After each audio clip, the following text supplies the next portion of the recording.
What's up, people? I am back for another video.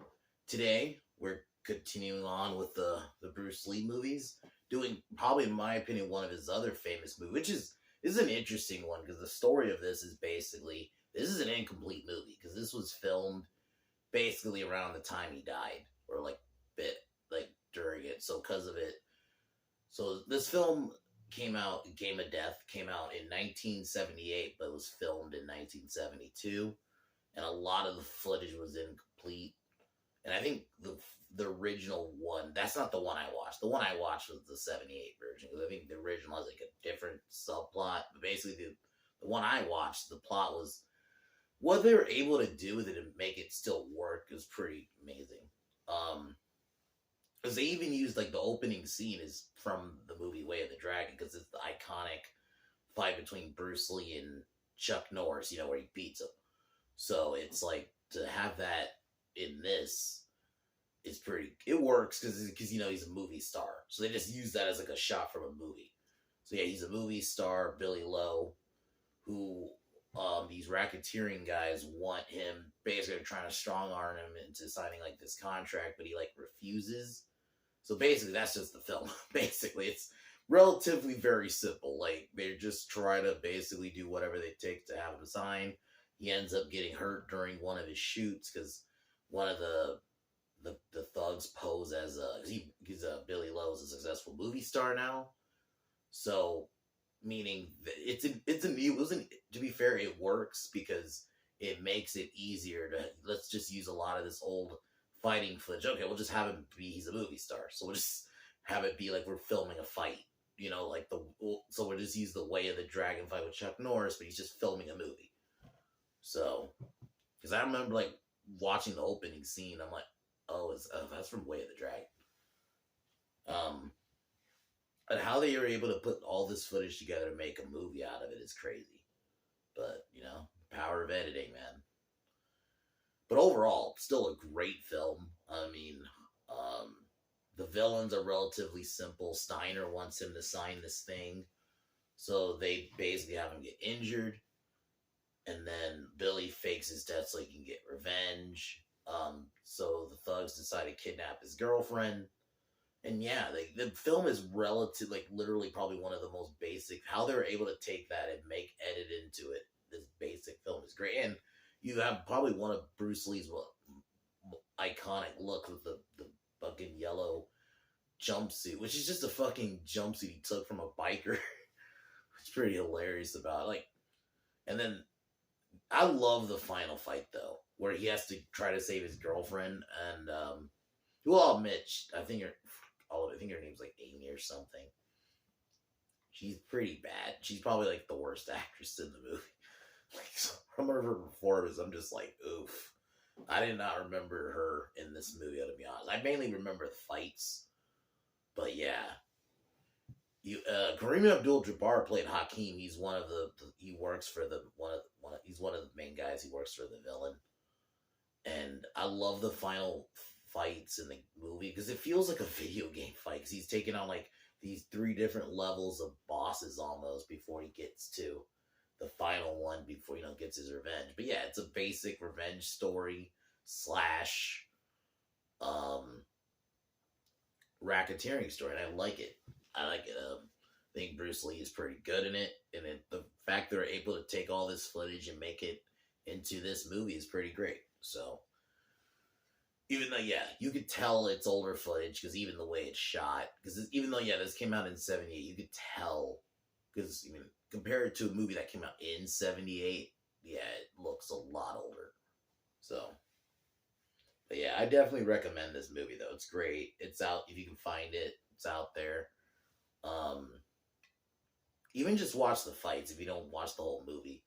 Because, yeah, the fights are fucking awesome. The final fights, too, especially when Billy takes on Hakeem, this big, tall, one of the big, tall mercs for Dr. Land, who's like the main bad guy of the movie, who I thought did a decent job. Like, he's hateable. You want him to get his, and I think that's what you want in a bad guy. So, but yeah, if I were to rate this out of 10, I'll probably give it an 8. I think they really did a good job with what they had to work with. next movie review after today.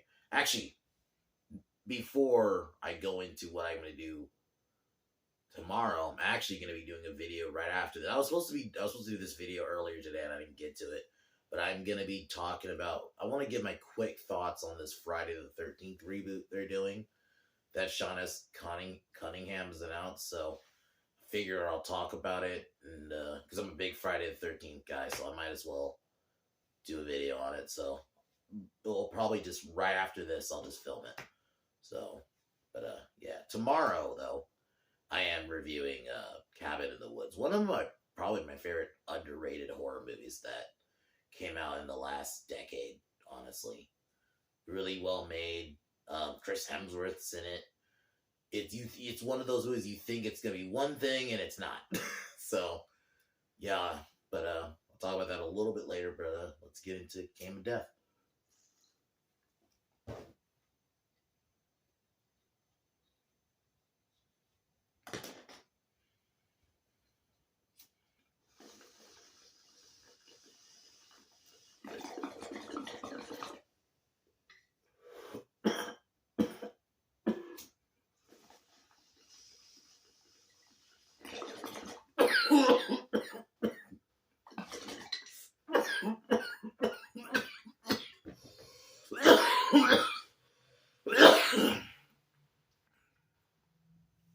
So the film opens basically. We see Billy in his career.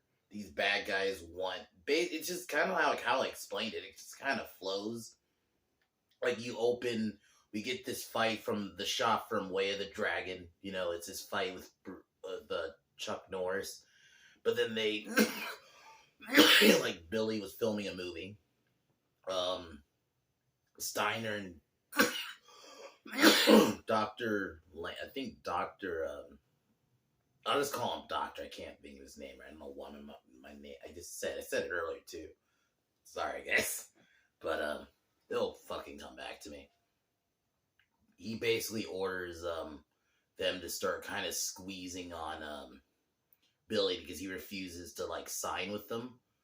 So they follow him. We get an early fight where Billy takes out some of his Steiner's like goons, but he ends up getting overwhelmed because Steiner like threatens his girlfriend. He has like a cane, but has like a little blade. He switches. He put the blade on her throat. Then that's basically what happens throughout the movie. Like because Billy refuses to sign. You know, it's because he has that like manhood that basically like I'm not gonna give in. But then yeah, so Billy's Steiner's goons throughout the film, like even one time during set, attack him, and he still refuses. So one last time, I'll just call him the Doctor, because that's what he's called throughout the movie. Orders one of his hitmen to pose as like a stuntman for his film, and he ends up shooting Billy, not like fatally. He shoots him like in the face, that fucks up his face, and he has to get surgery. So Billy uses the opportunity to fake his death, and he wants to get Amy away. Who, I'm sorry, I'm no offense to the actress, she was terrible.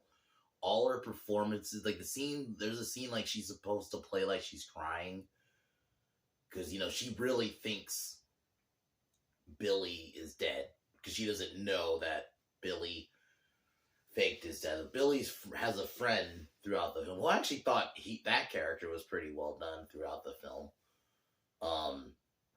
He definitely helped carry those scenes with her, because yeah, she was bad, man.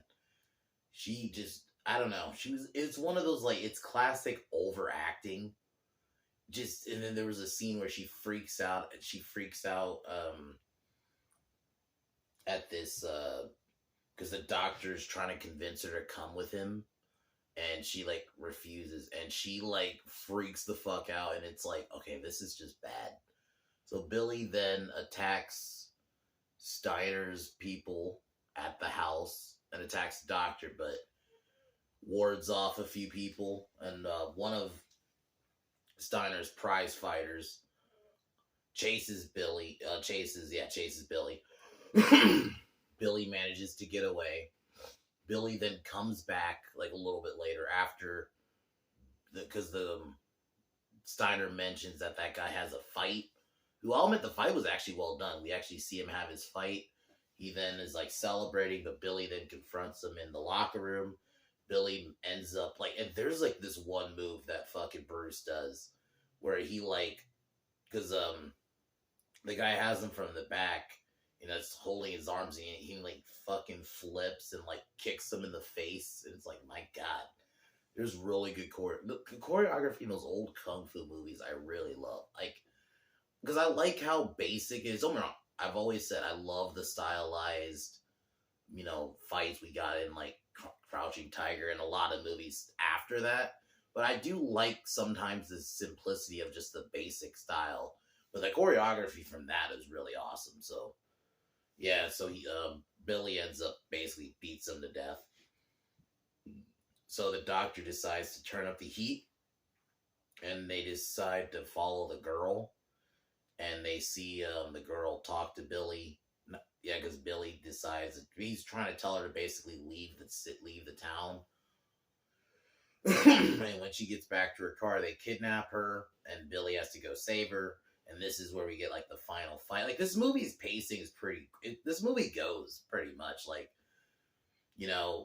it's one of those movies where, yeah, there's a story, but it's not really about the story. It's more about the fights. But it gets going like pretty quick. I mean, and it's understandable. I mean, the fact that it's a lot of unused footage and just different archive footage too. So it's like they have to, how they were able to take that and make that into a movie is amazing, especially in the 70s.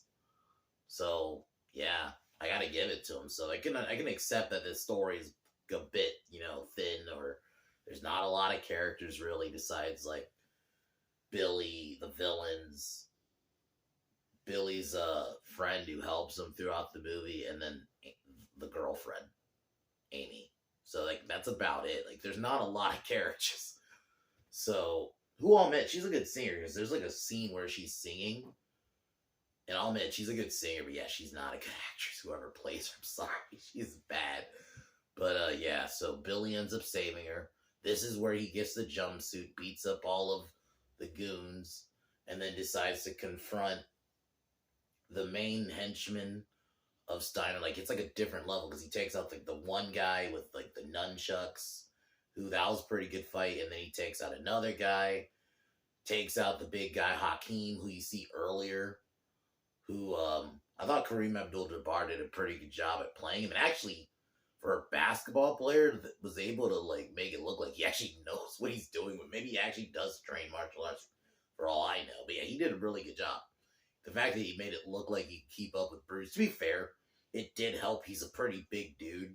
So if they made it believable, like every hit, like, yeah, he was taking it to Bruce for a bit. Like, it wasn't like Bruce just beats him like no problem. Bruce had to like take it to him. So yeah, Bruce ends up winning though. Billy ends up winning. He then takes out another boss, and I think he takes out Steiner himself, and then he ends up killing the doctor by dropping him. And then the movie kind of ends, because this is like the era, especially a lot of martial arts movies. Movies just kind of ended in general back then. They didn't have like a little, like, kind of how nowadays, where you have a little thing like after the main, like even when you beat the main bad guy in a movie, the movie isn't necessarily just over. There's a little bit of stuff that happens afterwards. Back then, movies just ended. So, and sometimes I like that. That's fine, Okay, the bad guy's dead. Movie's over. It's not more to do. So, I overall really love it. Game of Death is awesome. The fact that they're able to take, that's the best part of it, archive footage, and just put it all together and make it into something coherent is awesome. So yeah, I definitely recommend this movie. One of Bruce Lee's best, and I'm happy this was made. I'm happy they were able to do what they did with it, and that's really all I can say. So I'll probably, I don't know what I'll title it yet. I'll think about that in a second, but definitely an iconic martial arts movie. That's probably what I might title it. But yeah, I definitely recommend it. You'll love it if you're into martial arts movies. If you're into Bruce Lee, you'll love this movie. I mean, this is where Bruce Lee gets one of his most iconic looks. I love the final fight where it's like it feels like a boss level. Like each feels like a different boss when he's taking out like the different level of Steiner's bosses before he finally gets to Steiner and the doctor himself. It works. So I definitely love this movie. So, yeah. So I'm gonna be doing right after this video. I am gonna be doing. Like I mentioned, I'm gonna be talking about the Friday the 13th reboot. I won't go I won't go too into it. I'm gonna go with that. I'll talk about that in the video. But yeah, overall, watch Game of Death is very awesome. If you want to get into Bruce Lee movies, I think this is one you'll enjoy. This is one you can kind of just sit back and just watch the great martial arts at play. That's really all I can say about it. The next Bruce Lee movie will be The Way of the Dragon, since they play it, they show the fight from the beginning, in the beginning of this one, so I figure that'll be the next one we'll do. I mean, that's the movie where we see Bruce Lee beat Chuck Norris, and the fight itself was fucking awesome. That's the one thing I heavily remember from the movie. I'll admit, I don't remember the whole movie, but I definitely remember that fight. And yeah, it was fucking great. And it was a young Chuck Norris, too, without the beard and stuff. So, definitely can't wait to watch that one next Monday. But yeah, I'll see y'all in a bit.